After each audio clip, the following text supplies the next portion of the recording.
اہم خبر ہے، عراق کے شہر اربل میں ایک بار پھر ایران نے امریکی ٹھکانوں کو ہدف بنا لیا۔ عراقی سیکیورٹی ذرائع کے مطابق اربل کے ہوائی اڈے کے قریب امریکی فوجی اڈے پر ایران نے حملہ کیا ہے۔ عراقی سیکیورٹی ذرائع نے تصدیق کی ہے کہ امریکی فوجی اڈے کو ڈرون سے نشانہ بنایا گیا ہے۔ عراق کے شہر اربل میں ایک بار پھر ایران نے امریکی ٹھکانوں کو ہدف بنایا ہے۔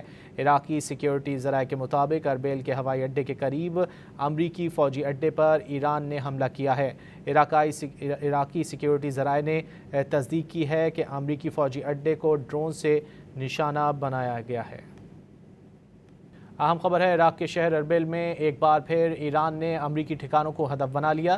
عراقی سیکیورٹی ذرائع کے مطابق اربل کے ہوائی اڈے کے قریب امریکی فوجی اڈے پر ایران نے حملہ کیا ہے۔ عراقی سیکیورٹی ذرائع نے تصدیق کی ہے کہ امریکی فوجی اڈے کو ڈرون سے نشانہ بنایا گیا ہے۔ عراق کے شہر اربل میں ایک بار پھر ایران نے امریکی ٹھکانوں کو ہدف بنایا ہے۔